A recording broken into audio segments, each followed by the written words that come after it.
was to give you this letter when election was true. But since Dr. Rowley was stepping down, I figured I couldn't wait. I'm reading it now. I'm reading it now. Before it's too late. Before it's too late. I hear people say the PNM wasting the nation's time. I hear people say the UNC go scrape every last dime. And some couldn't choose between bad and worse, so I had to write this plea for the next leader of this country. 'Cause we need to see a nation full of success. We need a leader addicted to progress. Someone who's not here for the money and always giving us transparency. A leader with a clear destination and a direction that what we will see. Most respectfully, to whom this may be.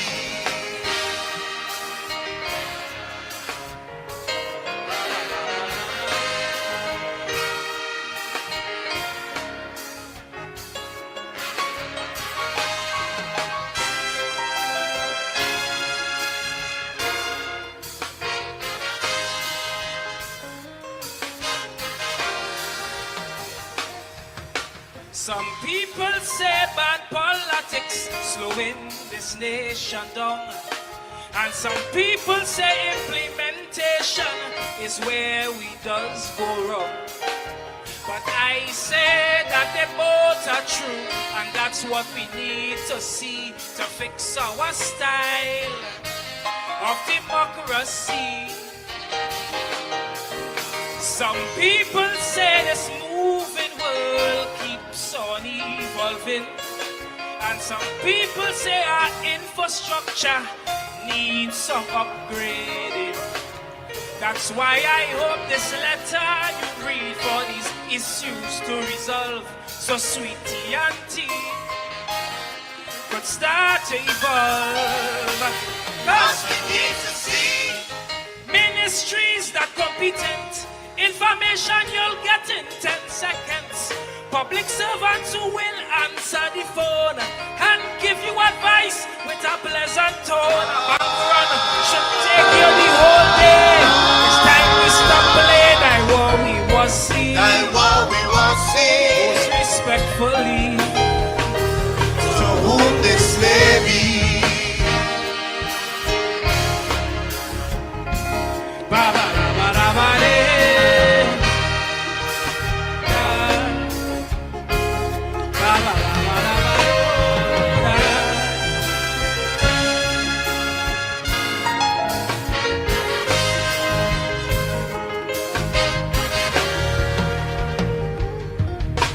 I used to play, I was sheriff when I was a little boy. But when I see they arrested Earl, I'm glad my gun was just a toy.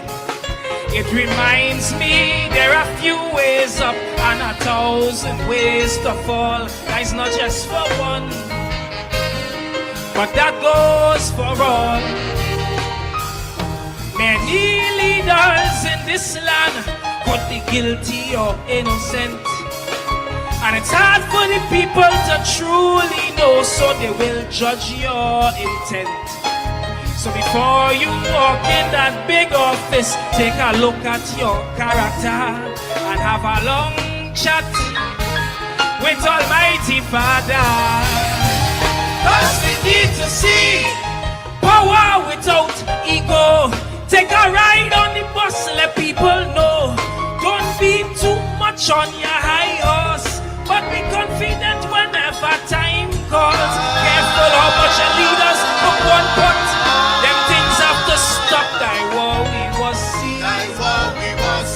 Most respectfully, To whom this may be.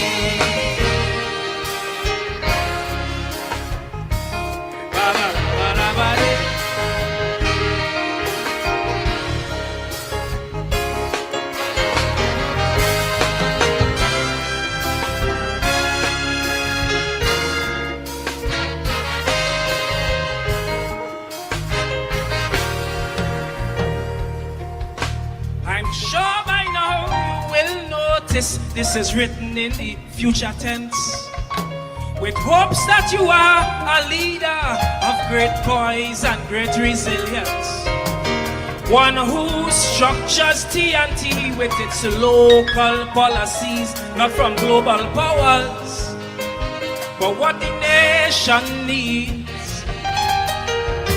I'm not going to lecture you on what's right and what is wrong, but I ask you based on the people's needs, keep your ears down on the ground. And don't be like Gillian Bishop and not care what the people think, cause you could still learn from the babes and sucklings. Cause we need to see TNT in the World Cup. Innovation from young people don't stop. A culture industry to hang the emblem high. So soca go stop trying to eat the pie. A leader who strike fear into criminals, that is critical. That's what we was see. That's what we was see. Most respectfully, To whom this may be.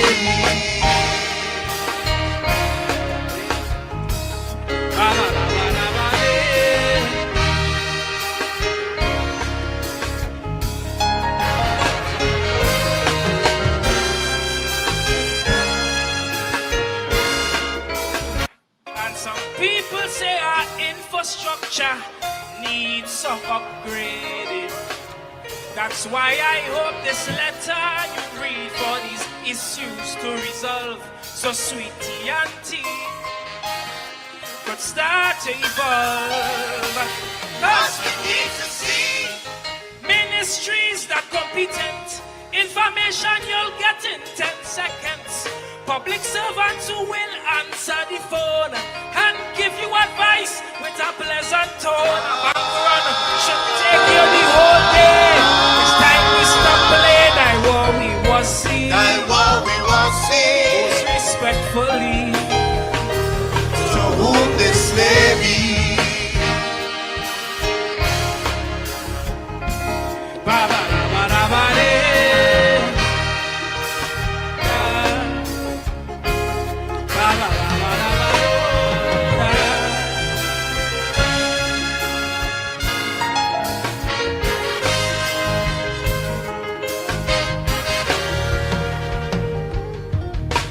I used to play I was sheriff when I was a little boy. But when I see they arrested Earl, I'm glad my gun was just a toy. It reminds me there are few ways up and 1,000 ways to fall. That's not just for one, but that goes for all. Many leaders in this land could be guilty or innocent, and it's hard for the people to truly know, so they will judge your intent. So before you walk in that big office, take a look at your character and have a long chat with Almighty Father. Cause we need to see power without ego. Take a ride on the bus, let people know. Don't be too much on your high horse, but be confident whenever time calls. Careful how much your leaders put one pot.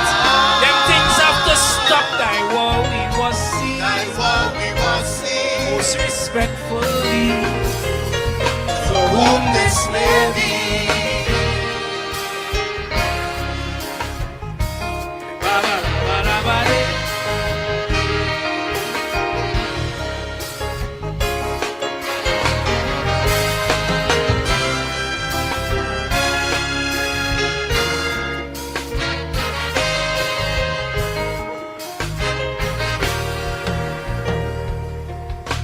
I'm sure by now you will notice this is written in the future tense, with hopes that you are a leader of great poise and great resilience, one who structures TNT with its local policies, not from global powers, but what the nation needs.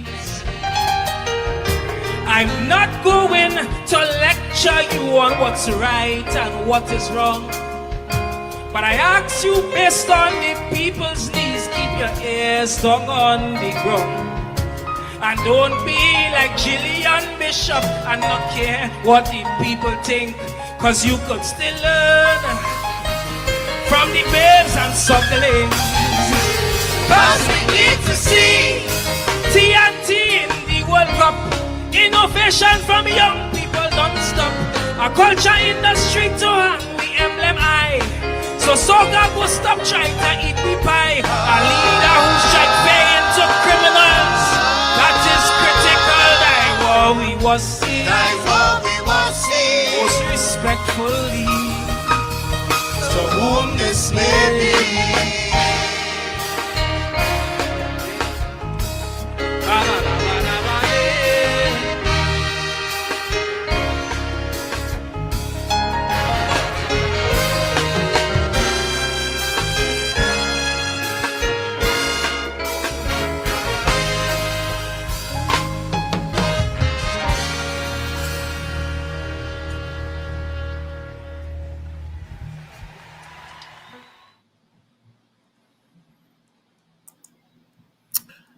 The beauty of the Caribbean expressed in song, poetry, and dance. Helen Francis, the Trinidad and Tobago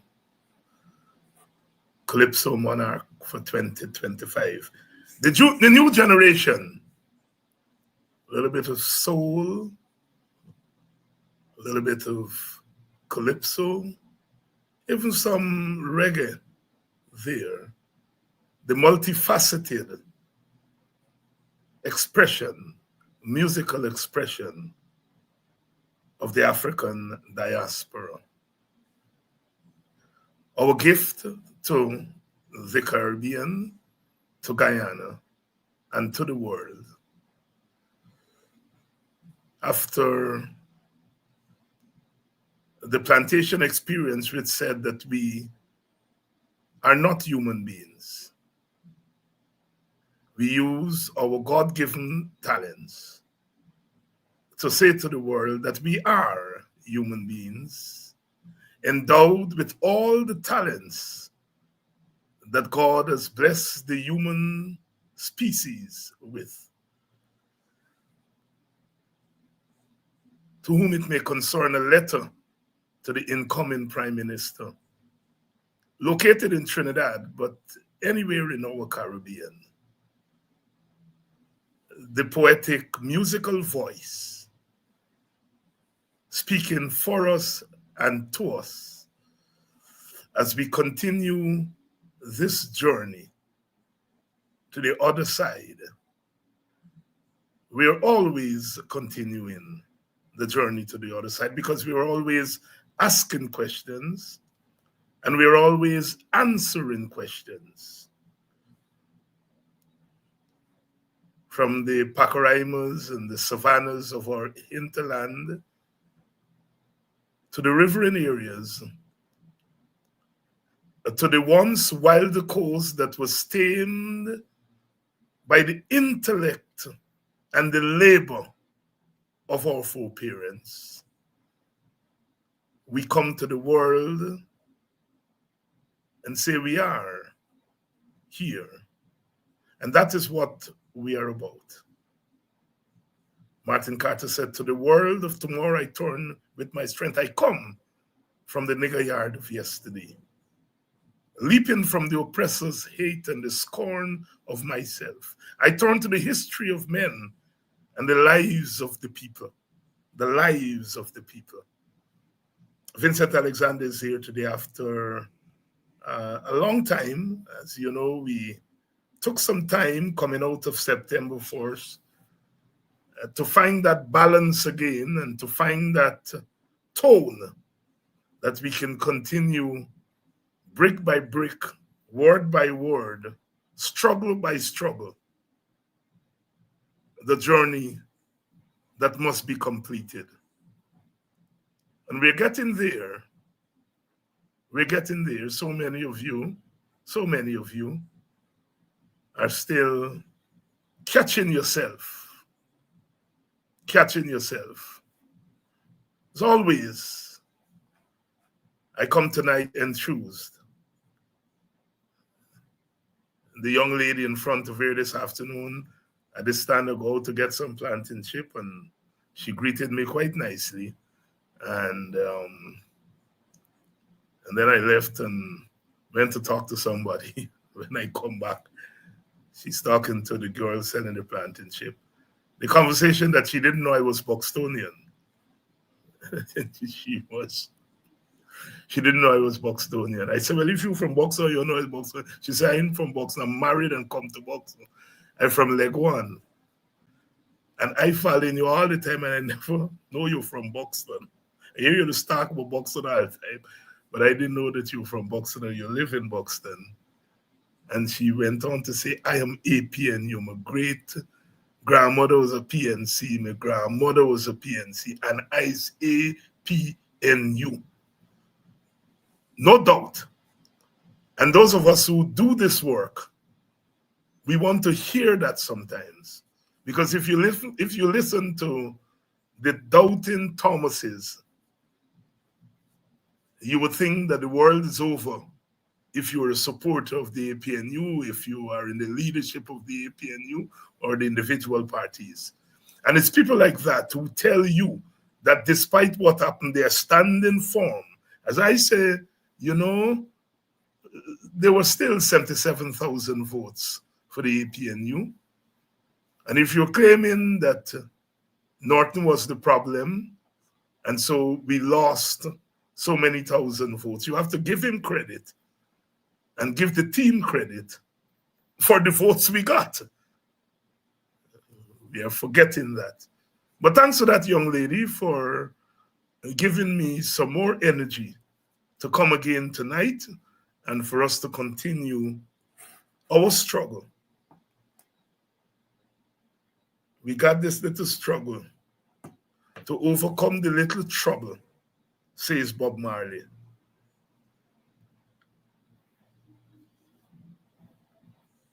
Soon we'll find out who's the real revolutionary, because I don't want my people to be contrary. Brother, you're right. You're so right. Sister, you're right. You're so right. It's in times like these we find out who are the real revolutionaries, because I don't want my people to be tricked by mercenaries.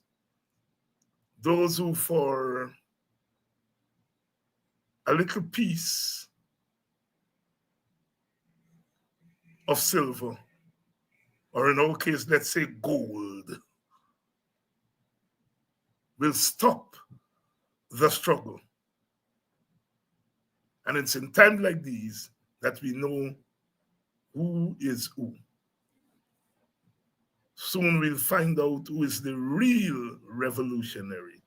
You know the story of Bob Marley attending the independence celebrations in Zimbabwe in 1980. We had two honored guests there, you know, at that celebration. The late Forbes Burnham and the late Walter Rodney. Forbes Burnham went front track, and Rodney went back track. But Guyana was so important that we had two of our major leaders at the Zimbabwe independence celebration, and a testimony to Guyana's role in the liberation struggle in Africa. Vincent Alexander was there in Tanzania, in one of the frontline states, that we had two leaders. Robert Mugabe asked Walter Rodney to write the history of Zimbabwe when Walter Rodney was there. But Bob Marley was the signature. Attention, the Zimbabwean government, remember it's coming in, new government, couldn't pay. And Bob Marley paid for the band and the instruments to go to Zimbabwe. And the freedom fighters couldn't get into the stadium. The fight was over, independence had come. The freedom fighters who were fighting in the hills, they were left out of the stadium. I think, the stadium had a capacity to hold about 80,000 people. And they wanted to see Bob Marley, and they broke down the gates of the stadium and marched in to the stadium to see Bob Marley. And, confusion, and some of the security people, they used tear gas and so on. Bob Marley was singing and his band was playing, and everybody went off the stage. And Marley was still there on the stage in his element. And the tear gas didn't bother him. And when the rest of the band members came on, he turned to them and said, it's in times like these we find out who are real revolutionaries. And that song, Zimbabwe, which is perhaps my favorite Marley song. It's difficult to say which Marley song is your favorite. If you were to put a gun to my head and say, choose one, I will choose Zimbabwe. Zimbabwe. Soon we'll find out who's the real revolutionaries. And say, we Africans are liberate Zimbabwe, pulling together the Pan-African struggle. We Africans are liberate Zimbabwe.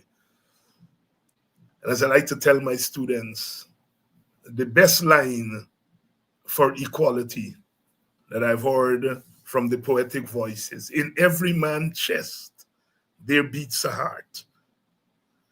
The plea for human equality, in every man's chest, there beats a heart.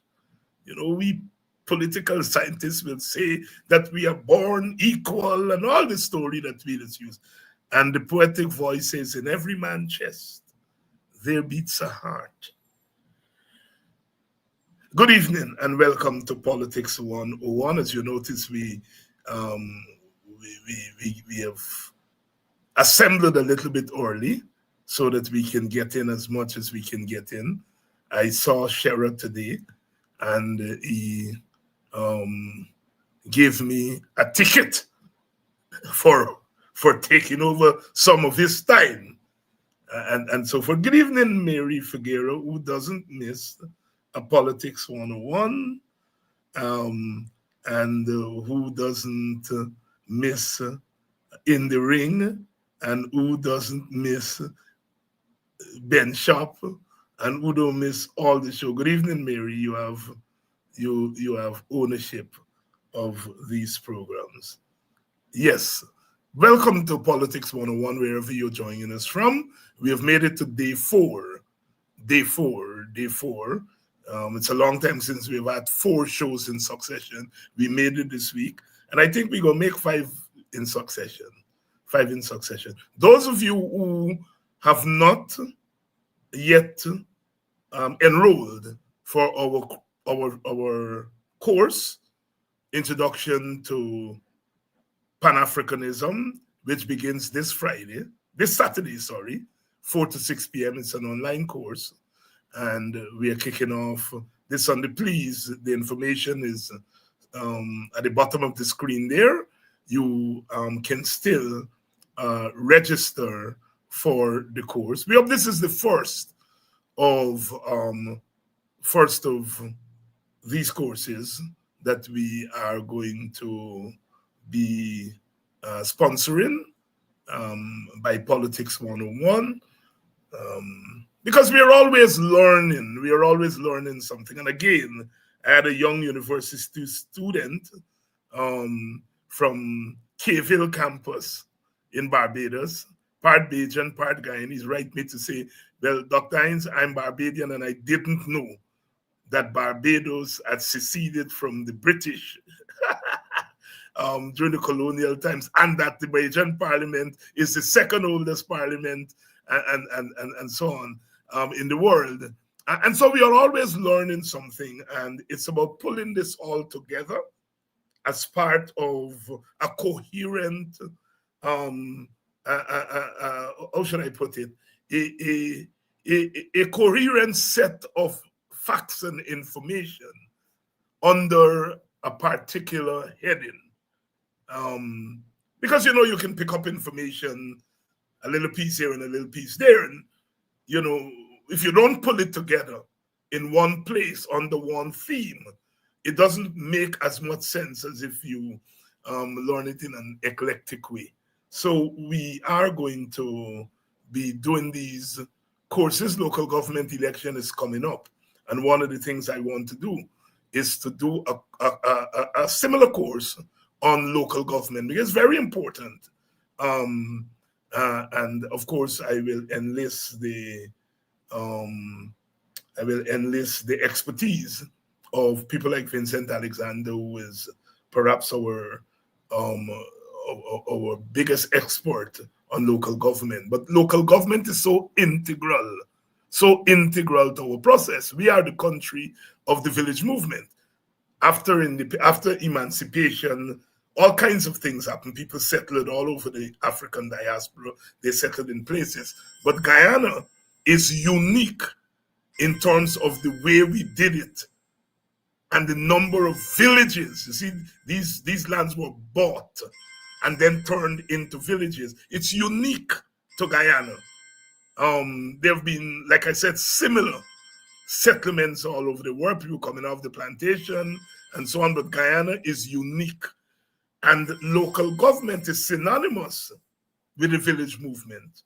And you know, we have what they call low turnout at local government election. And I think part of it has to do with the fact that as a population, we don't always appreciate the importance of local government. Now, I grew up as a little boy. One of my first intervention in politics was as part of what was called then the Buxton Youth Council, which was a collection of all the youth organization in the villages.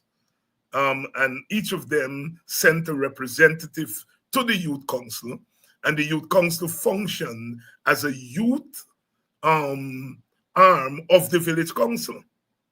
And we would go to the village council every second Wednesday, I think it was, and we would ask questions, because those were question days. Anybody from the community could go and ask questions. And we would go there as children, because I think I might have been 13 years old or 12 or 13 when I became a delegate of the Buxton Youth Council. Kwesi and Kofi, the late Kwesi and Kofi,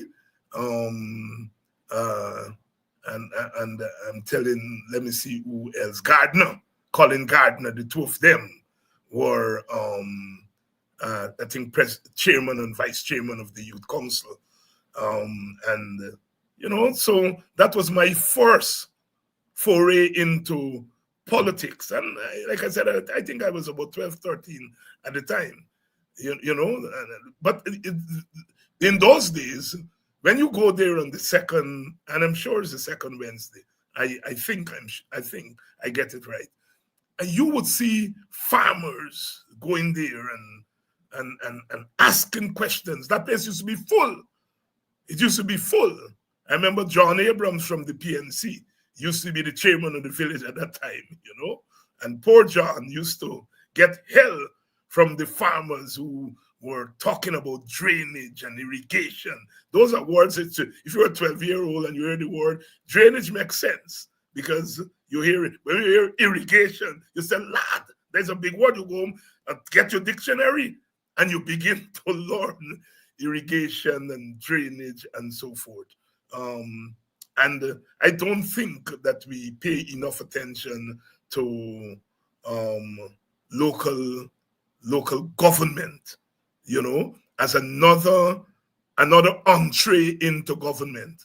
I know Vincent and others like myself and so on have been talking about a return to the village council, not as a replacement for the NDC, but as another. So you see, if you have village council, neighborhood council, regional council, and then you go up to the central government. What you have there are 4 doors into government. 4 doors into government, you know.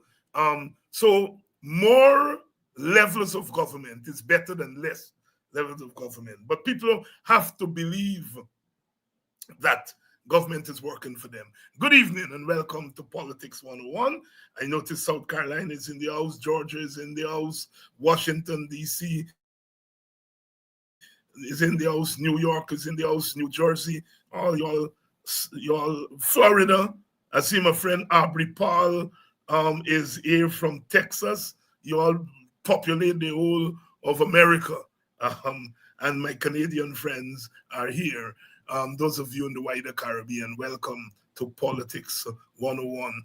The Caribbean is being tested right now, being tested.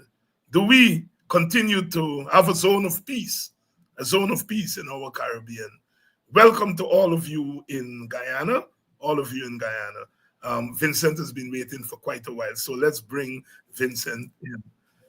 Vincent, good evening. Good evening, David. Good evening to your viewers. And thank you. After a long time, we are back. Yes.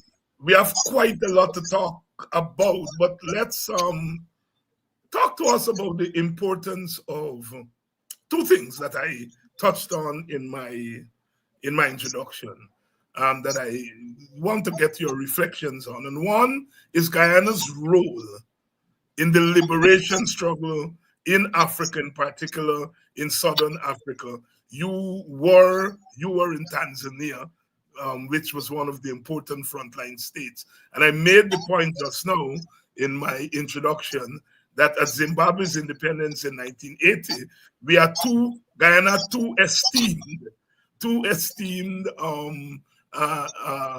visitors or guests at that celebration. Talk to us about Guyana's role in the African liberation movement, and as a result of that role, what benefits came to Guyana? Thank you very much. In fact, I was going to ask you to allow me to mention a recent event. You know, Angola, they are celebrating the 50th anniversary of independence this year.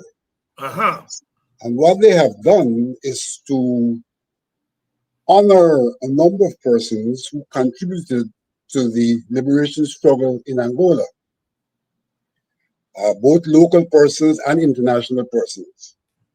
And the word has come to hand that Lyndon Forbes Sampson Burnham has been numbered among the honorees by the Angolans on this the occasion of the 50th anniversary of independence. As you know, Guyana, under the leadership of Burnham, played a significant role when we allowed the Cuban planes to refuel in Guyana on their way to Angola, when Angola was under threat of South African intervention and needed assistance, and the Cubans came to their assistance with troops, and they had to ferry them, and Guyana, in the face of objections from the great powers, allowed those planes to land in Guyana to be refueled on their way to Cuba, to Angola. And that was a major contribution to the MPLA in Angola being able to stave off the attacks from the South Africans and other forces, because, you know, at that time, FNLA, which was supported by Zaire, and UNITA, which had a dubious kind of involvement, and supported by the South Africans, were trying to dominate the process of liberation on behalf of those foreign forces. And the Cuban involvement made it possible for MPLA to prevail and for Angola to get its independence under the leadership of Agostinho Neto, the then leader of the MPLA, with assistance from countries, as I mentioned earlier, Cuba and Guyana in particular. And so the Angolans have now seen it fit posthumously to honor Burnham for the role which he played. I have very fond memories of that period, because in that particular year, I was in fact in Tanzania, and the college which I was attending, the College of the TANU party invited us to join them in a delegation to Angola for independence.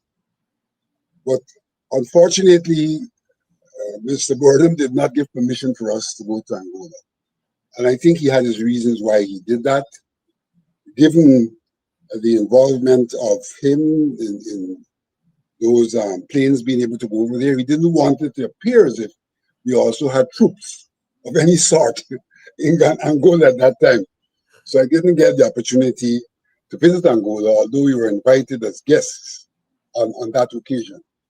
But Guyana played an important role in African liberation across Africa, be it Angola, be it Mozambique, be it Zimbabwe.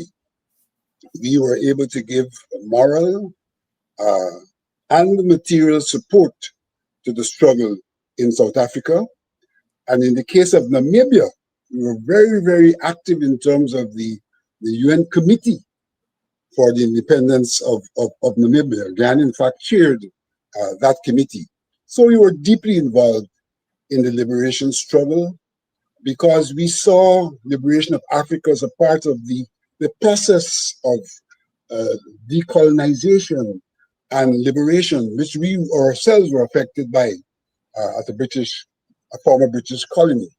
And we saw it critical that we should have the kind of what we now refer to as South-South collaboration in the struggle for our independence and for our liberation.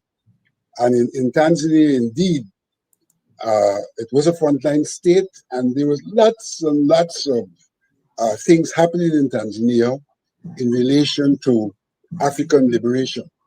And I dare say that one of the things that used to happen in Tanzania at that time is that the University of Dar es Salaam, the TANI usually used to have Sunday morning ideological classes.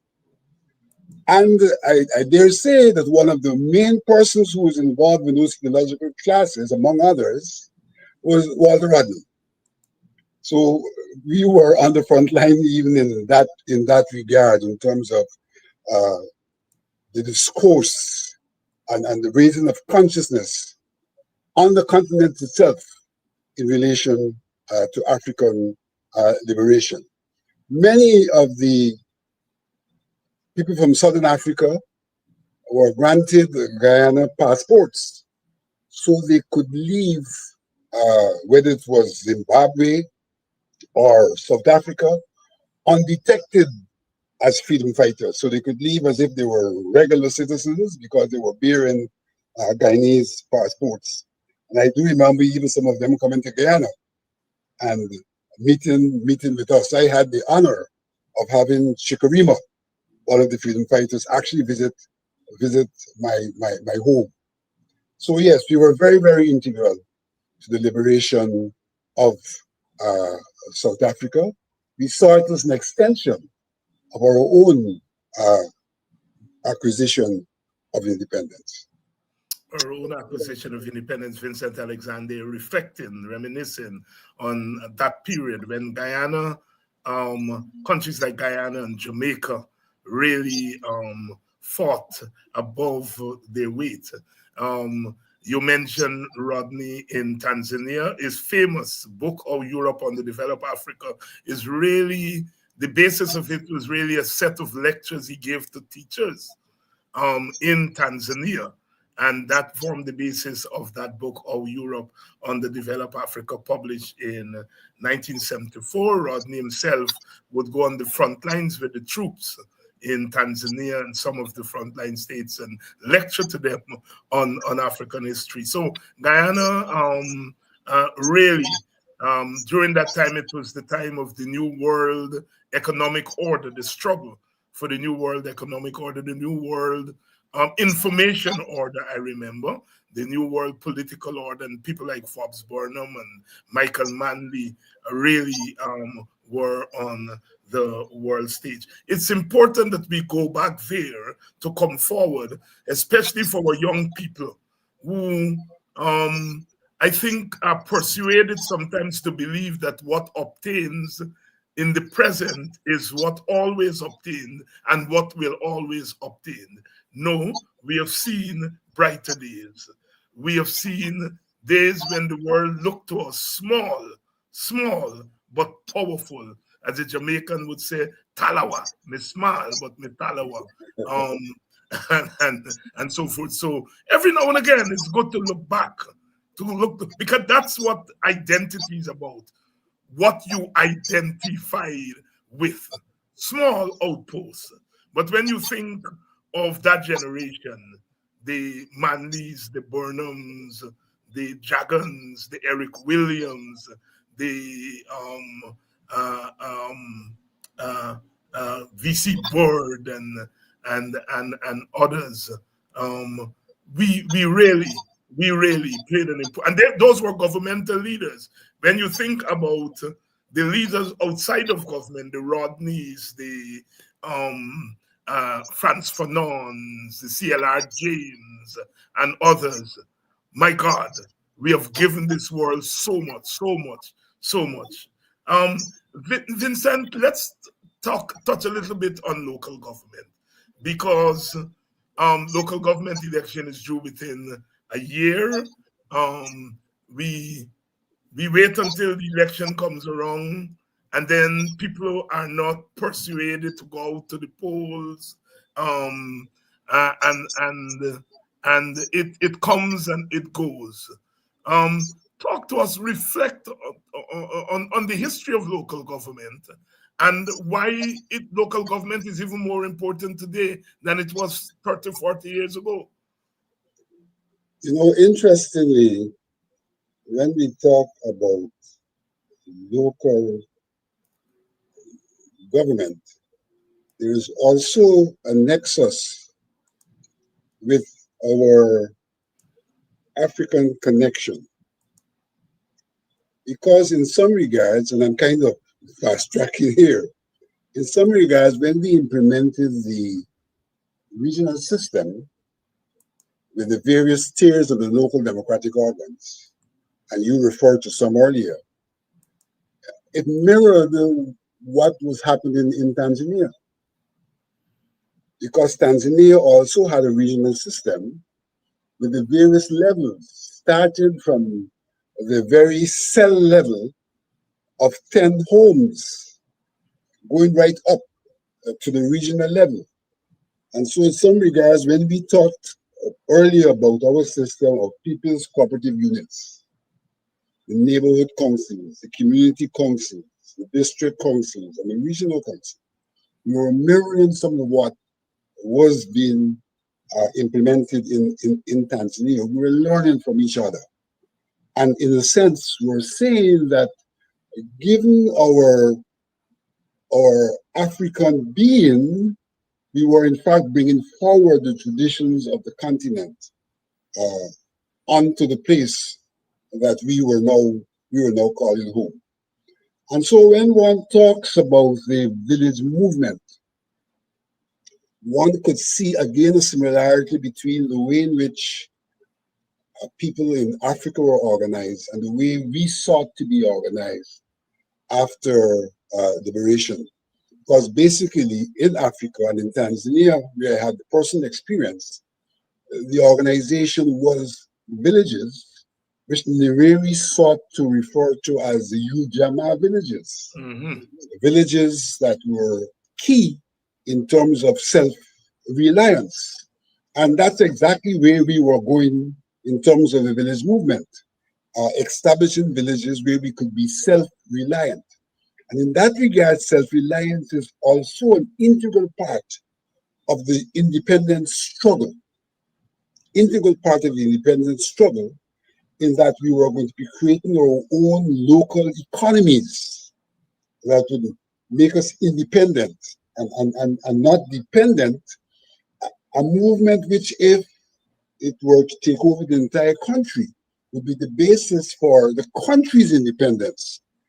And this independence in this instance is not merely political in terms of administration, but economic independence in terms of being able to produce goods and to provide services and not to have to depend on handouts from the colonial masters. So local government really became the basis in many regards of our independent movement, the realization of our liberation, liberated from the plantations, liberated from a plantation economy insofar as we were trying to create our own economy, moving in the direction of political independence insofar as we put in place our own management systems in those villages, bearing in mind what we normally say now, that all politics is local.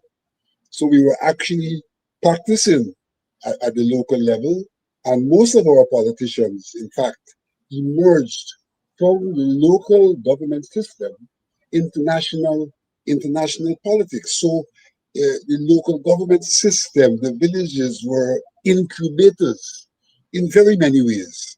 Incubators in terms of the brains that they produced, and I'm quite sure we'll both have a boxing in that regard, in terms of the politicians that they produce, and in terms of the self-reliant disposition of the citizens. And you know, local government really speaks to the fact that people should be able, the people are sovereign, let's start off with that. The people are sovereign, but they can't, in totality, as a total, exercise that sovereignty on a daily basis. But there are some of the things which entails sovereignty that can be done at the local level without the necessary involvement of the central government. And so, in some regards, local government is a part of the exercise of sovereignty, of the people being in charge of their own lives, by them being responsible for the things that are doable at their local levels. It's an integral part, as I said, of our liberation process, but an integral part as well of the exercise of sovereignty by the people. And I can go on, David, on and on this question of local government. Little tidbits there, and I promise that we are going to do a formal course on local government sometime next year in preparation for the local government election. We are here on Politics 101. Vincent Alexander is on tonight. Vincent, we are making our way into some of the current affairs. But clearly, when we talk about current affairs today in Guyana, it's all premised on the fact that our most recent election had a particular outcome which people are arguing is unprecedented in modern Guyanese history. We make allowances as we get into this aspect of the discourse for what you have argued, and some of us have agreed with you, that the process, the system for the elections itself was flawed. And so the logic, therefore, is that the outcome must bear some flaw. But even making allowances for that, we still have to deal with that outcome that was certified. And I'm being very careful here with certification because I know that's an issue at GCOM, which we will get to. But we had an election, the results that were announced, and the government came out of that result had a, if you will, three, some may say four-way race. The one of the two parties that either formed the government or formed the formal opposition in the past was displaced, and the new party is now the official opposition party. Reflect for us, if you will, because everybody's giving their 2 cents on what caused this shakeup in the political outcome of the election. Why did the Win Party do as well as it did? Why did APNU didn't do as well as it did? Why did the PPP not do as well as they predicted? you've been around elections very long, and I'm not asking you here to tell us definitively what were the reasons, but what are your reflections? Because we are still gathering, and I think I'm sure that you are still wrapping your mind around what happened. But what are your preliminary thoughts? Well, the first observation I want to make is what may be considered to be the upset in terms of a new party garnering the number of votes that they garnered. And the point I want to make is that from a qualitative perspective, this is not altogether new. From a qualitative perspective, because we know what happened in 1964 when the UF came And into before that, 1961. And 1961, with the UF on the scene, that initially you had the PPP and the PNC, and then the UF came on the scene, and they were able to garner somewhere in the vicinity of 14%, if I'm not mistaken, yes, of the popular vote. So that what has happened in 2025 is not new from a qualitative perspective, but it is certainly new from a quantitative perspective, in that the number of votes garnered are far more significant than any percentage that occurred in 61 or 64. But even as that occurred, I think there's a critical observation to be made. We exist in a plural society with three major groups: the Indo-Guyanese, the Afro-Guyanese, and the Amerindian Guyanese. And by and large, the Amerindian Guyanese have been a floating boat, so to speak, sometimes deserted by those who pretend to lead them, like Schumann in 2020, disappeared in 2025. And the Indo-Guyanese voting largely for the People's Progressive Party, and the Afro-Guyanese voting largely for the PNC. And so basically, you saw the two groups voting for different parties. Now in 2025, whilst there was a third party involved, you still, by and large, saw the split along ethnic lines. So that Indo-Guyanese, by and large, still voted for the People's Progressive Party, and Afro-Guyanese did not vote for the People's Progressive Party. So that plurality in terms of ethnicity and its reflection in terms of voting patterns was largely retained in 2025, although the People's National Congress did not get the same quantity or proportion of votes that they may have gotten in the past. And so I think that the election has continued to be an indicator of the plurality, not only from physiology, but the plurality in terms of preference for and or against parties. I think in that context, the analysis has to be done as to why the African Guyanese seem not to have voted for the PNC, APNU in the manner in which they did in the past. And I think that analysis has to be an analysis about the state of mind of the African Guyanese, the state of mind of the African Guyanese. One thing about the state of mind that is constant is that they still don't show a preference for the People's Progressive Party.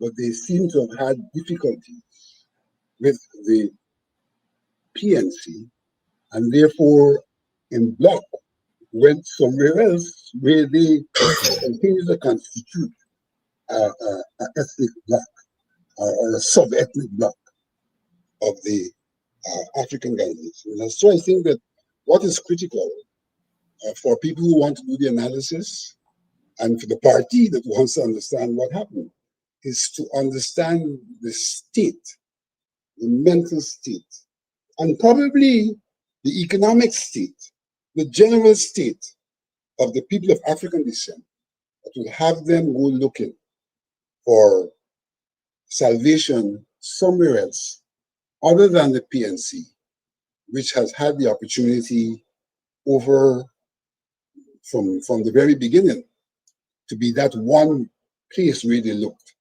for salvation. And that is as much as I would like to say in that regard, in terms of the dynamics of the elections, that the ethnic dynamics remain the same, and that the intra-African dynamics changed, and there has to be a search for the answer as to why that change occurred.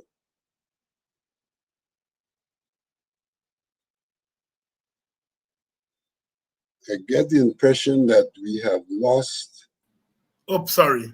I was talking to myself. I didn't come back on the screen. Thank you, Dave Vincent, for that intervention.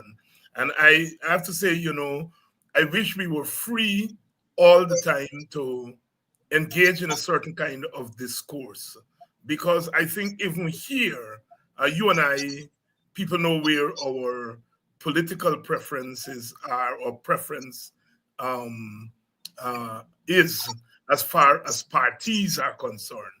But yet, when asked to deal with larger questions in the party, that I think that we can step out of the party mode and try to offer a dispassionate analysis of what's going on. And I listened to some of the discourses on the other side of the political aisle and noticed that some of our comrades over there find it difficult to step out for a moment from the partisan rim and try to offer a dispassionate explanation and interpretation of things. And I think, I don't want to say that one side is more mature than the other side, because, you know, people will take that and make a thing. But it's one of the frustrating things for me about Guyanese politics, the inability of our commentators, our leaders, you know, playing different roles simultaneously, because that's what we have always done. We have always had to play different roles. I mean, you were here, you're a political commentator, you're a GCOM commissioner, you know, some would say a partisan man, although you're quick to say that you're not a card-carrying member of the PNC. You are a Padaji, you're Burnham Foundation, and we have always had to play different roles at the same time, but, you know, still have the capacity to give people, as dispassionate as we can, to give people an analysis of things. And for me, I continue to be frustrated over the inability of more of us to do that kind of thing. I always say, you know, I mean, I got to know you and Aubrey Norton and some other PNC people, you know, closer, you know, 30 years ago, 40 years ago. And I always say, you know, I mean, one of the things you can get from people like Vincent and Aubrey, despite the fact that they're PNC, they're Burnham people and so on, is really a national kind of analysis of things, which I don't always get from my PPP friends. And I still have friends in the PPP, but sometimes it's so difficult for them to step outside of the PPP thing and offer even a mild critique of the PPP. We are poorer because of that. Good evening to all of you. Yeah, but if I could, but in here to see this, I think that difference is also part of the reflection of the plurality of our society. And the plurality at two levels: plurality in terms of the psyche, the difference of psyche of our ethnic groups. And I dare say that whilst there may be an element of the national psyche, that there is still a significant element of ethnic psyche that informs our behavior. And if I may also say that I think the way in which the PPP has been more dogmatic from an ideological perspective, also, as opposed to the other parties being more flexible, also is one of the reasons for that difference. But in any circumstance, is really a reflection of our plurality. And very often I have to say to my African brothers and sisters who say, why can't we be like them? Is that we have to understand that we are who we are because of origins, because of culture, because of socialization and heritage and all of that. And that really we should not be seeking to be like each other. What we should be seeking to do is to accommodate each other because we happen to be in the same boat. And if we don't paddle together, then we'll self-destruct. We'll self-destruct. And I just want to point out that this thing is not ethnic because you have black people in the PPP, Portuguese people in the who behave the same way. They are much more dogmatic than people on this side of the political aisle. Vincent Alexander tonight. Good evening, good night to you, my brother Ashley. Good evening to you, Audrey Brown. I see my friend Stacy Wilson from Anns Grove. Good evening to you, Stacy. It's always a pleasure. You give me up in Buxton, you don't pass through now. You make your money and you pass Buxton foot up and you're gone to Anns Grove. We don't see you. Please pass by and see us. Vincent Alexander here tonight. As usual, we are having what the village people said, deep conversation. We're having some deep conversation here tonight. Vincent, the outcome of the election has pushed you and your brother commissioners at GCOM who were nominated by the opposition leader at various times over the last couple of decades into the spotlight. The argument is that we are going to have a new opposition leader, and that opposition leader should have the privilege of nominating his own commissioners to GCOM. You and your brother commissioners on the other side are saying that, wait a minute, there is no law, either constitutional law or statutory law, that says this is so. And to compound the story, the chairperson of GCOM herself has said that she has literally closed down GCOM, awaiting the change in opposition leader. So she seems to be saying that once there is a change in opposition leader, then there is going to be a change in the composition of GCOM. All of this has been flying back and forth. You have been writing letters to the chairperson of GCOM and so forth. Now, there are a couple of questions, and I want you to tease out the questions for us here. There's a question here about the law itself that governs the composition of GCOM. Second, it's a question of whether the court has the jurisdiction here to determine, to interpret what some people are saying the Constitution is silent on.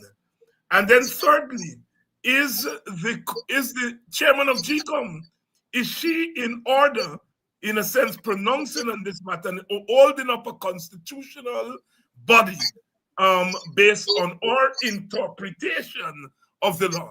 So there are a couple of questions that I put there. I'm sure there are other questions, but I want you to start off by telling us what is the law that governs the composition of GCOM. Let me start off this way. A lot of what is being talked about has to do with a disposition which suggests that commissioners are representatives of those who nominated them. I think that is the core issue that has led to this kind of discussion, even outside of the law. Mhm. And the first point I therefore want to make is that commissioners are appointed under the Constitution by the president after a nomination process. And as of 1992, unto the present time, there has been no changing of the guard at the level of the commissions, though there has been many changing of the guard at the level of the parliament in terms of who's in opposition, who's in government, who's the opposition leader, who is the president. That has had many changes. But those changes have in no way, over the 18 years and more than the 18 years that I've been there for, affected the composition of the commission.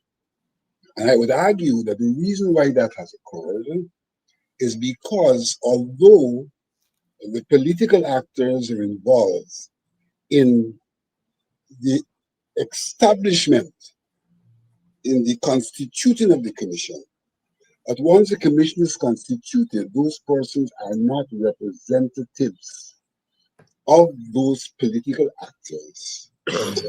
And they are merely persons who are considered to be sufficiently competent and of integrity to conduct the affairs of the nation from the electoral perspective. And so when one turns to the law, one sees what the law has to say. In that regard, one has to look at Article 161 of the Constitution, which specifies, in addition to the chairman, there shall be 6 members of the commission who shall be appointed in the following manner. 3 members to be appointed by the president, acting in his or her own deliberate judgment. 3 members to be appointed by the president, and please note that in both instances, the appointments are being done by the president, acting in accordance with the advice of the leader of the opposition, tendered after meaningful consultation with the non-governmental political parties represented in the National Assembly. So here, what we see is persons being appointed. What is important to note is that this provision is quite different from the provision in relation to other commissions. And that difference is important. And so I want to use the Ethnic Commission as the example. In the case of the Ethnic Commission, it says how the members will be appointed, but it goes on to specify that those persons who are appointed shall serve for a term. Shall serve for a term. So that unlike the Elections Commission, other commissions, and I've given the example of the Ethnic Commission, specifies that there is a term that those appointees will serve. The Elections Commission does not specify that there's a term. Another element that's also important to note is that in the other commission, some of the persons are stated to be representatives and not mere nominees. So one would assume that if the body who they're representing changes, then the representatives too have to change. Also, it should be noted that in the Constitution, in Article 225, there it specifies how persons from commissions can be removed. And that is the only reference in the Constitution to the removal of commissioners from the Elections Commission. Unlike the other instances where those persons have a term, and once the term expires, then they are removed. So from a simple reading of the Constitution, and our Constitution has a way in which the first way it's to be interpreted is the literal reading of the Constitution. What do the words mean? And none of the words there suggest in any form or fashion that there's a term limit. People go on to try to have what may be called contextual and historical interpretations. But even in that context of a historical and contextual interpretation, the question may arise: are commissioners intended to be partisan? And if they are not intended to be partisan, that may well be the reason why they are insulated from political involvement once they're appointed. And that insulation is that they cannot be removed by political actors. The idea being that their responsibility is to ensure that elections are conducted in a non-partisan manner, and for them not to be under the influence of politicians. And therefore, like in the instance of the United States Supreme Court, though presidents appoint judges, a change of a president does not result in new judges being appointed. Yes. Because Right. what you're really doing is insulating the appointee, though there's a relationship with the political parties, and in Guyana's case, it's not an appointment, it's a nomination. You insulate them from the political forces once they constitute that body, which should not be a body that is partisan in any manner and exhibits a partisan relationship. The fact, however, is in Guyana, because of the political culture of the country and the parties, we have a circumstance where our commissioners are not always manifestly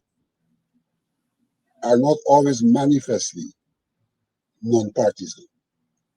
And so that meshes with this desire of new political leaders to have their people in there because they're seeing a body that in fact is not necessarily non-partisan. And so they're saying, look, if this body is not non-partisan, then let our people be there. So they're dealing with what has turned out to be in many regards a de facto situation as opposed to a de jure situation.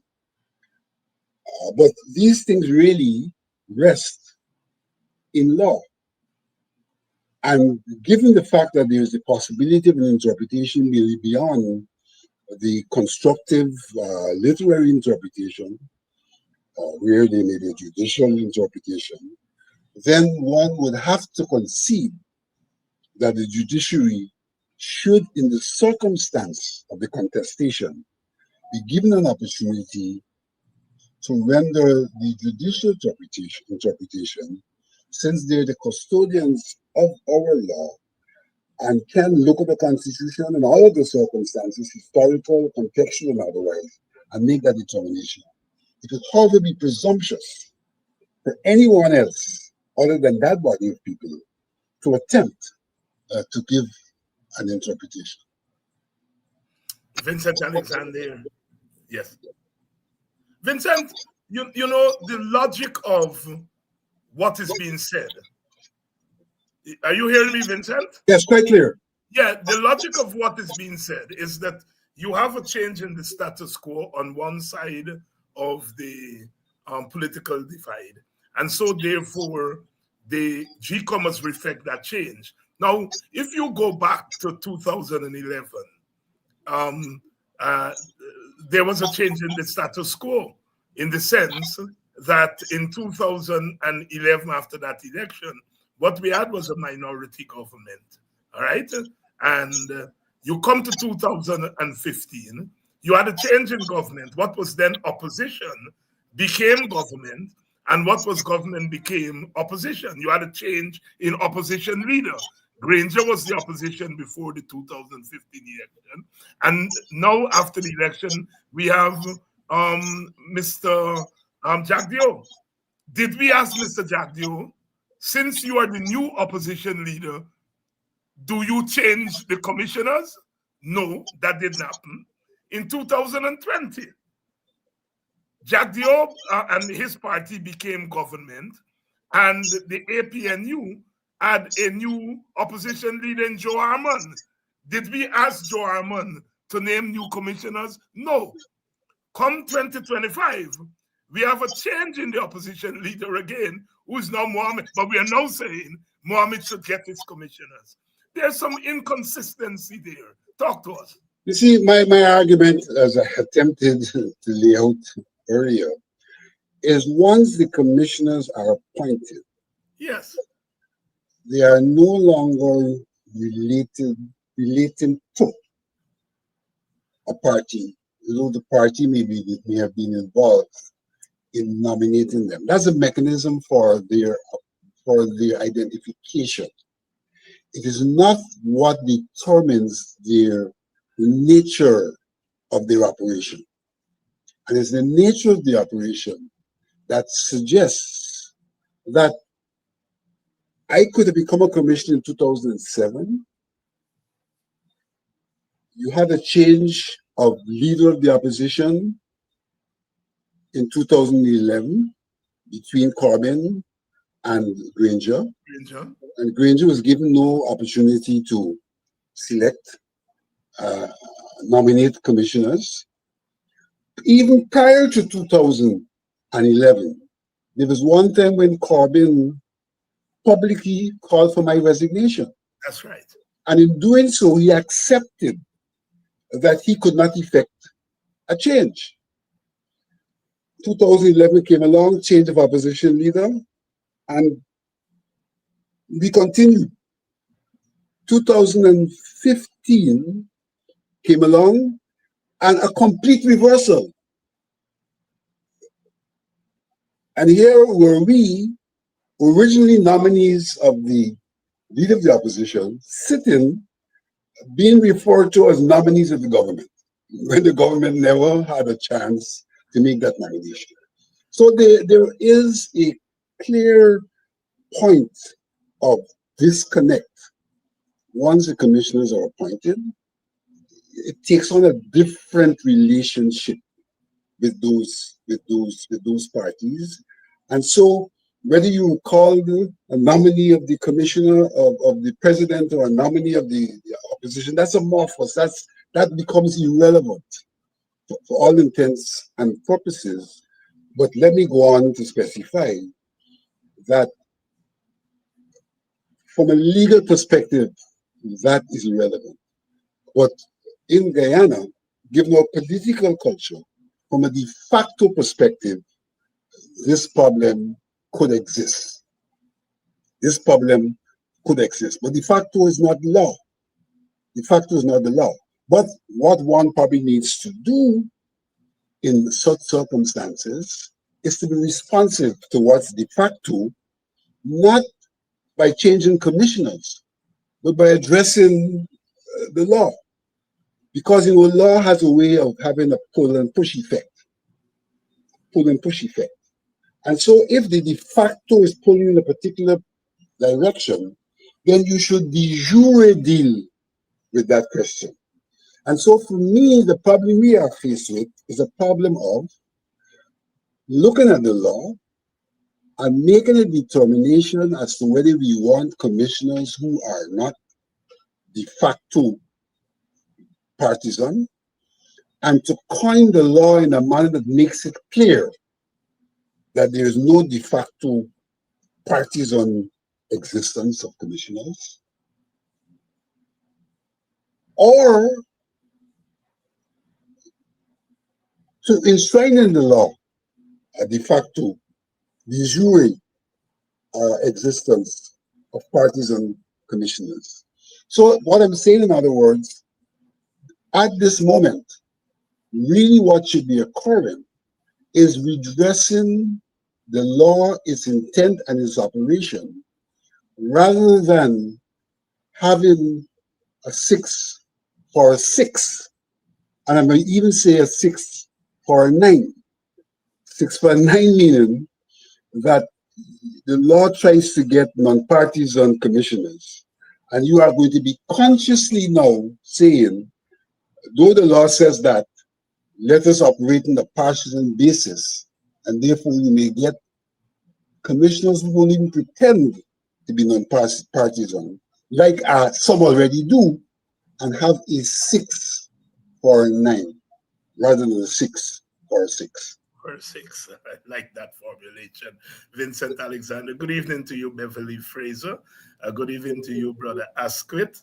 Welcome to Politics 101 as we are winding down here. Vincent, the chairman of the commission, has inserted herself in the discourse to the point where she's holding up the work of GCOM. You have taken umbrage to that, and you have written her. I think she replied once, where are the state of things there at GCOM? Let me say this. I don't think that the chairperson necessarily inserted herself. I described GCOM being in a state of comatose.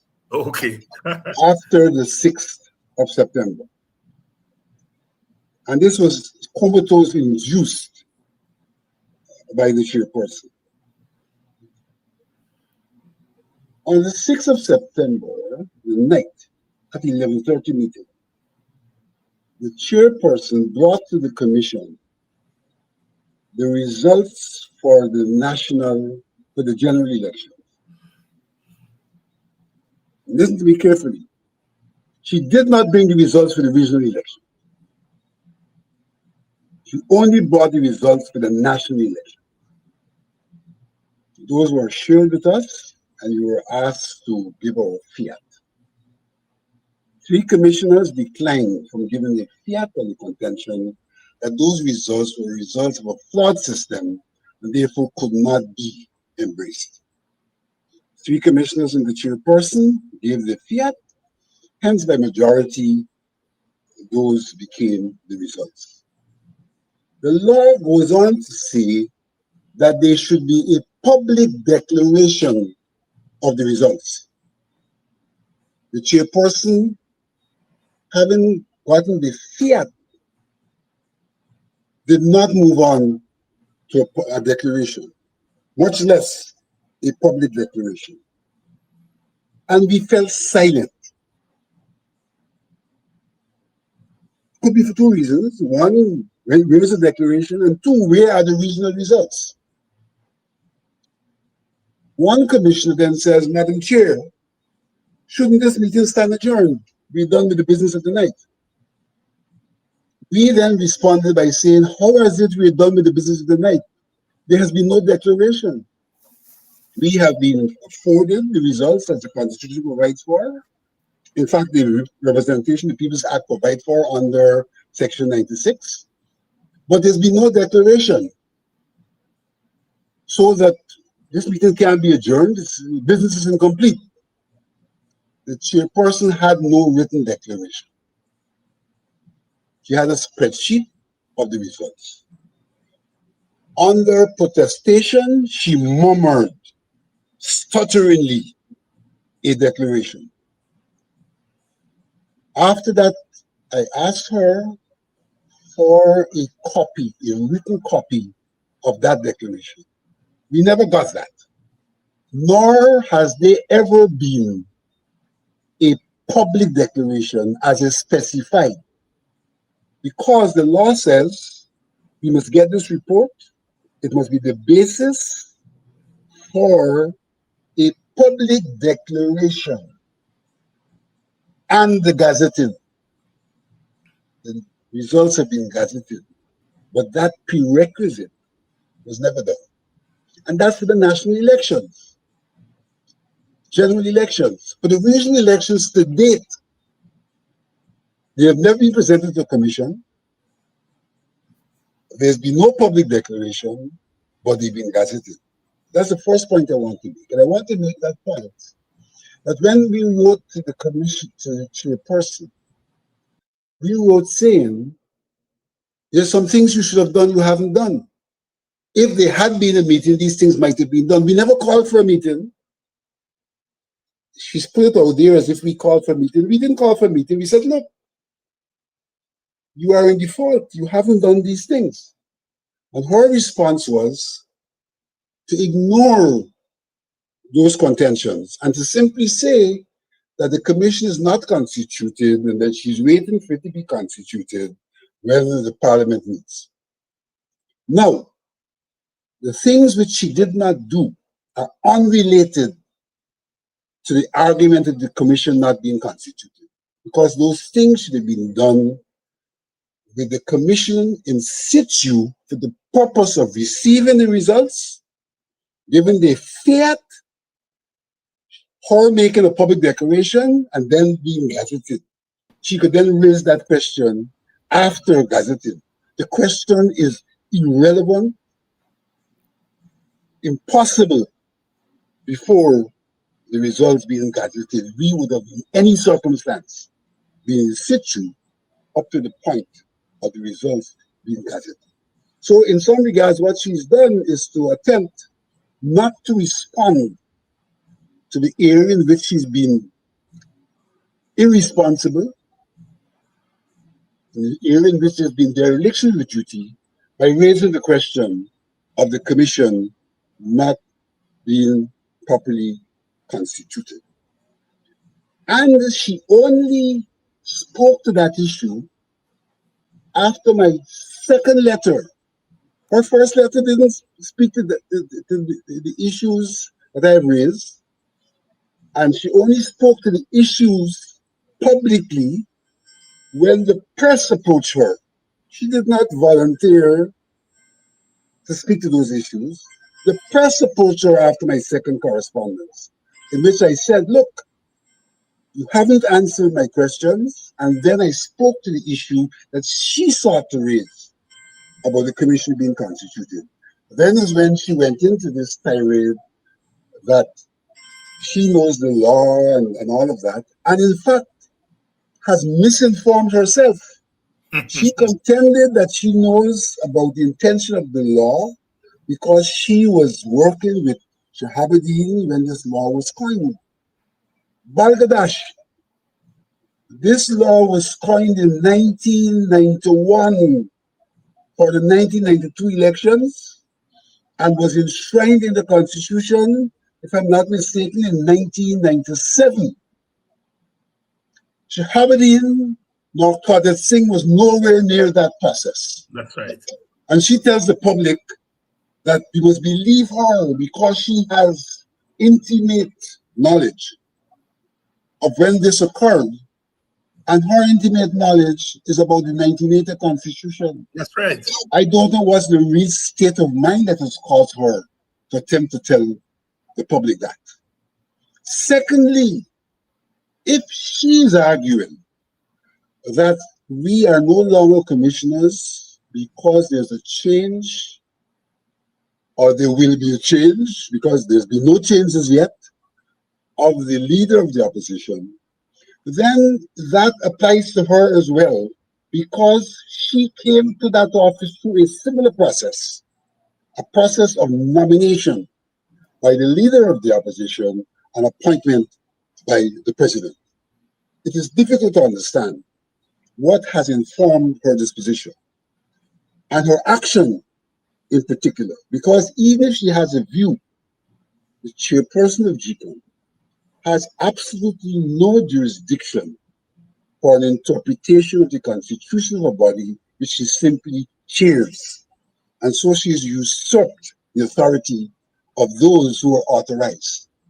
So I don't have to contest. I don't have to contest the correctness of what she said.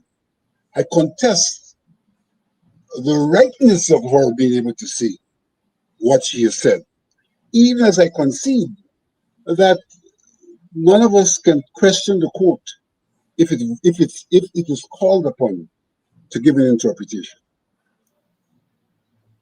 Vincent Alexander, laying it out here tonight, and you're acknowledging, those of you in the audience are acknowledged, as the brother is saying, in facts, Vincent, facts, facts, facts.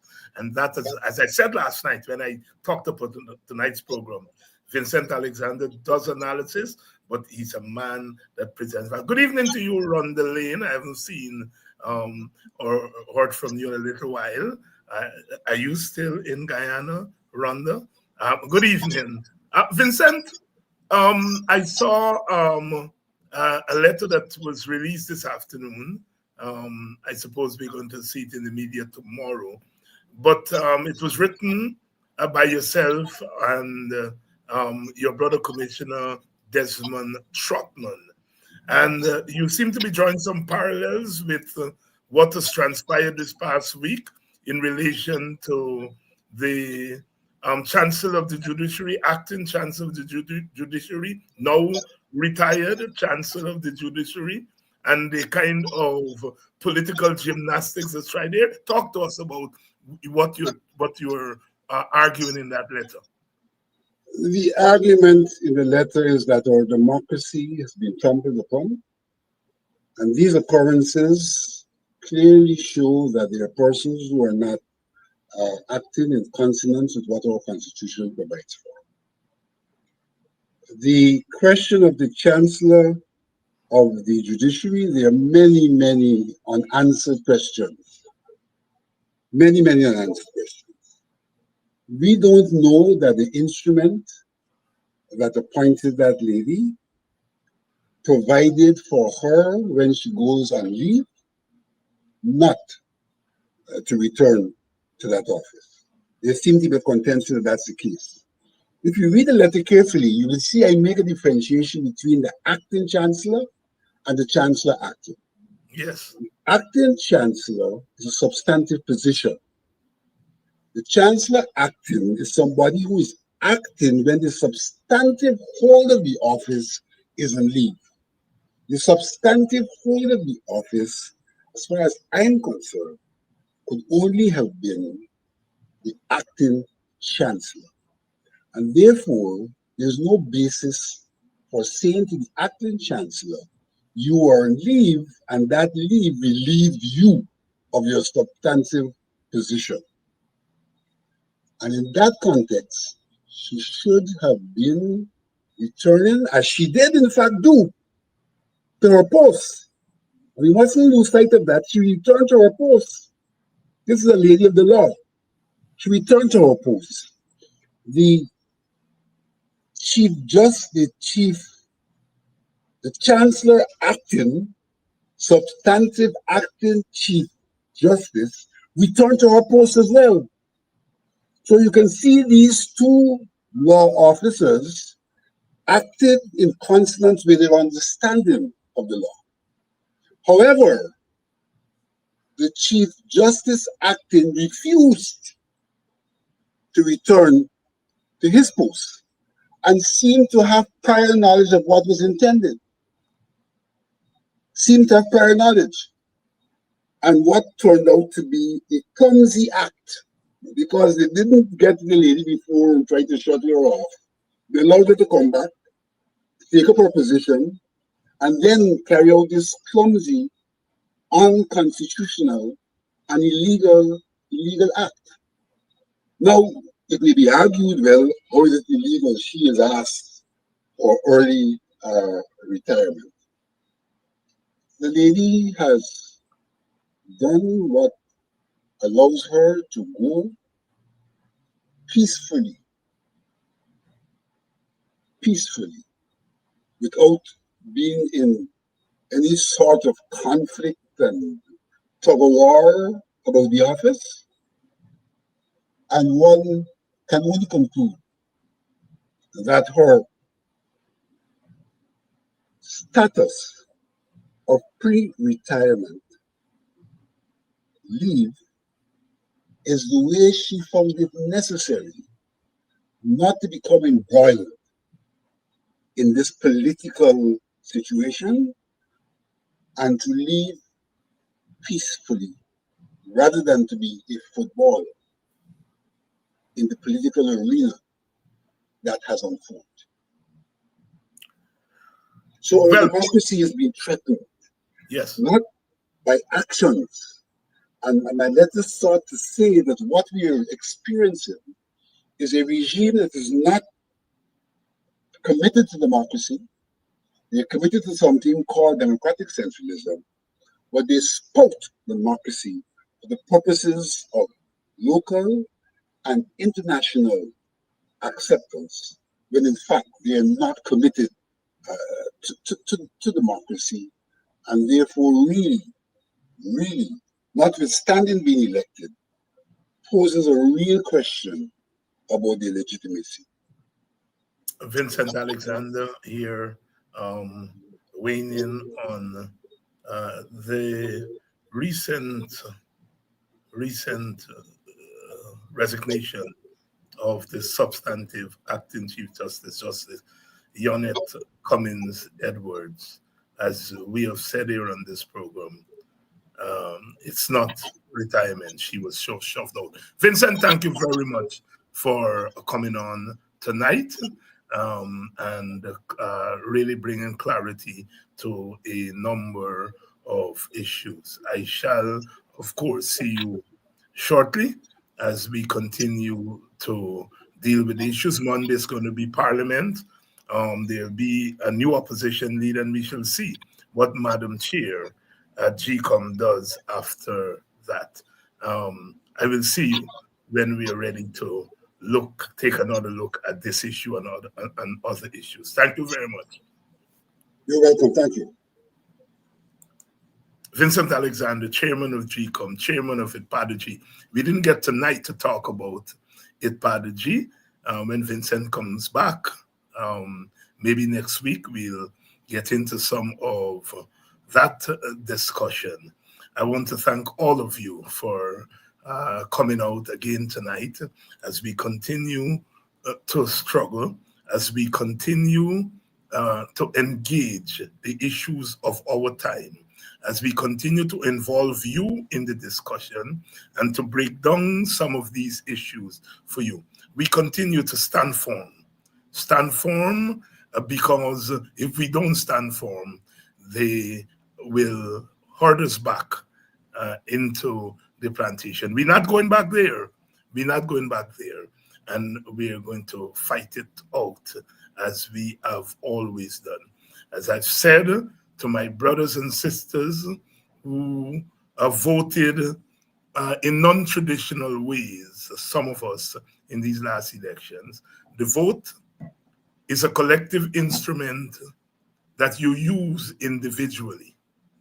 And so you want to be very careful about how you use that vote. Again, I said the vote is a collective instrument that you use individually. It's not an altogether individual instrument. We got that vote as a collective, not as individual. They didn't call John Tom in 1966 and said, here is the right to vote, and then call Vincent Alexander in 1967 and say, here's the right. They gave us the right to vote as a collective. And we can exercise it individually, but always know there may be unintended consequence of that individual exercise. One thing is clear is that African Guyanese, for the most part, said, we don't want the PPP. You do that by your vote. But your vote also brought some unintended consequences. I've said, just look at who is the head of the cabinet, of the executive government. Just look at who is the head of the legislative branch. Just look at what has happened in the judicial branch. They've gotten rid of one head of that branch to bring in a head of another head who is favorable to them. Look and see who's head of the army. Look and see what's happening in the police force. Although the head of the police force is African, look at the officers. Look at how many commanders are not African. The majority of the commanders are non-African. Look at who is the opposition leader. Look at what's happening in the trade unions. Whatever youth may think, in a plural society, a multi-ethnic society like ours, all the ethnic groups want to feel that the face of the country reflects them in part. Our Amerindian brothers and sisters, when they look at the face of Guyana, they don't see themselves. And African Guyanese, when they look at the face of Guyana, are surely seeing less and less of themselves. That is not the way a plural society operates. Symbolism is as important as substance. Symbolism sometimes flows from substance. And so I'm saying to you, my African Guyanese brothers and sisters, watch how you move in the future. Watch how you move in the future. There is individual liberty. Each of us is entitled to liberty, the right to free speech, the right to freedom of religion, the right of assembly. Those are liberties. But rights are collective. That's why we talk about human rights. We talk about civil rights. Civil liberties are mostly individual. Civil rights is about rights that each group has. And when we talk about violation of civil rights, we are saying there are rights that others enjoy and others don't enjoy. Civil rights, human rights are collective constructs. Liberties are individual. And with that vote in your hand, you have the liberty to use it in a certain way. But when other people are telling you to use it to split up yourself, while they are using it to bring themselves together and lock together, they're locking together and they're telling you, divide yourself. You get in play. You get in play. And some of us allowed ourselves to be played, not because we go and put that vote and say, I want to be played.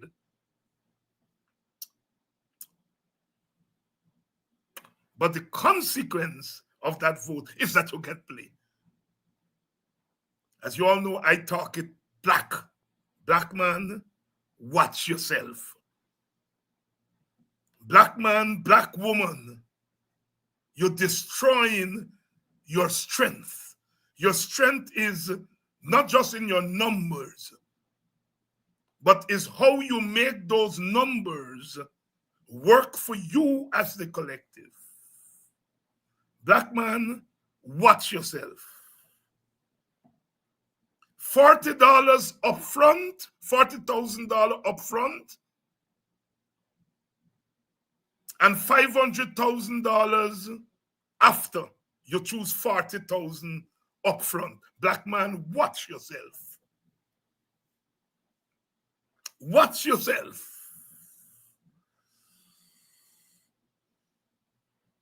You are getting played. Not because you say, I want to be played, but because you give the impression that you are prime targets to be played. And they're playing you. Black man, watch yourself. You got to buy a cell phone. You're a police. You quarrel over the cell phone and you get shot. Boom! Black man, watch yourself. And the man who shot you, boom, and get charged for murdering you. He get charged for manslaughter, but more than that, he out on bail for $1 million. And he could afford the bail. Black man, watch yourself. If you were put on $1 million bail, you're gone to jail.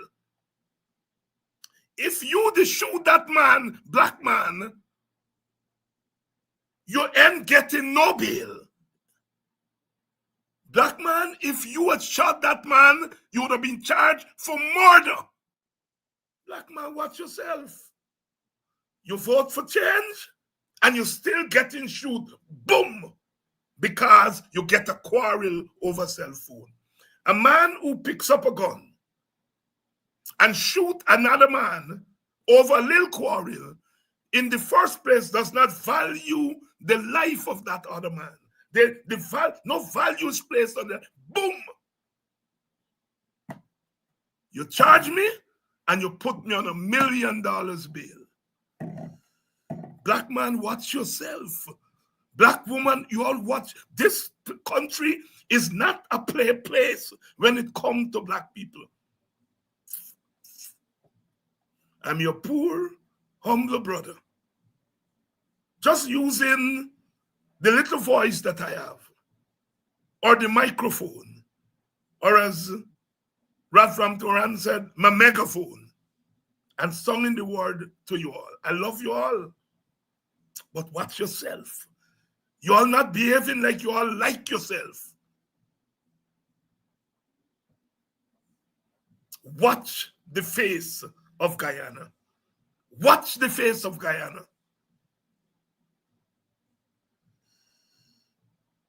Watch the face of Guyana. Black man, black woman, you're expendable. A man, according to the police, coming from another country Sunday morning, and he gone plant a bomb at a gas station. Who got killed? Your little black daughter, your little black sister. If that little black brother and that little black sister want to the lady who pumping the gas, she would have get killed. Black man, watch yourself. You're always in danger.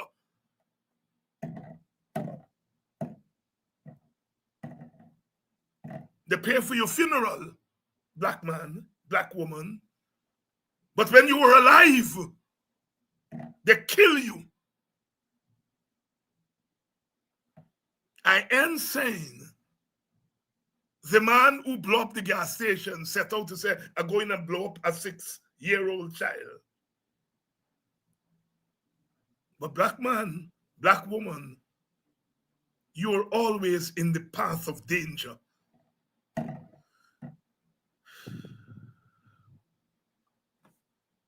All I have is my voice.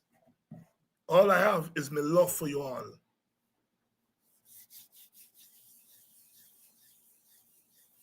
But are you taking ram goat advice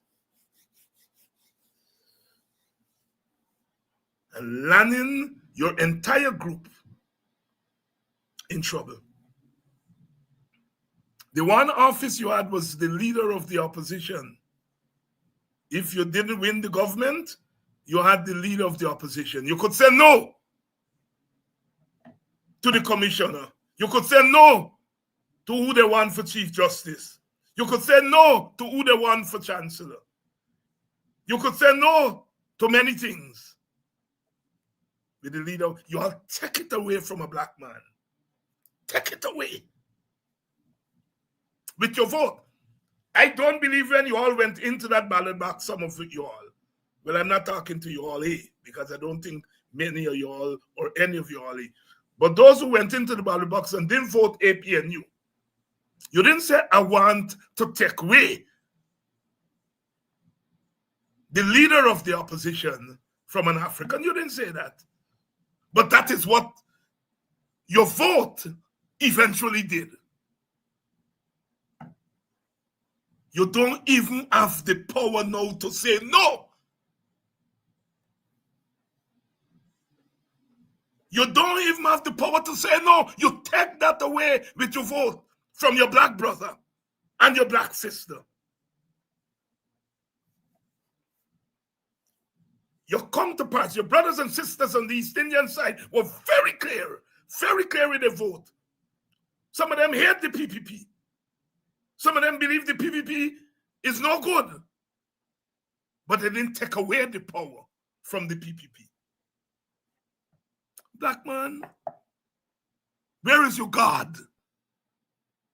What is your God telling you? Or you better repair it as quickly as possible and stop this nonsense. You take away the power to say no, a limited power to say no. Now the PPP could nominate who they want to nominate. You got 3 brothers who look like you on a 7-member commission, and by your vote, you make them now chorusing that them brothers must go. Black man, black woman, your foreparents didn't die, didn't struggle, didn't sacrifice for you all to do what you all have done. Again, I ain't saying you all intentionally do it, but if you all did throw back and reflect a little bit, you would know that, boy, if me go there and me do that, this is going to be the outcome. Crying and bawling, no. The deed is already done. Especially since you partner them on the other side.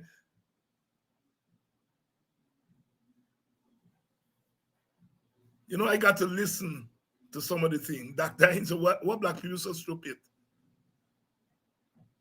Dr. Hinds, you know, we now know why you've been doing that. You're trying with them. But you're trying with them. We have to endure the ridicule of you.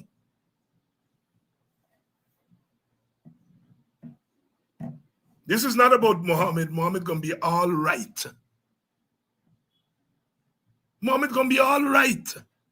Wherever he go, he's gonna be all right. You are not going to be all right.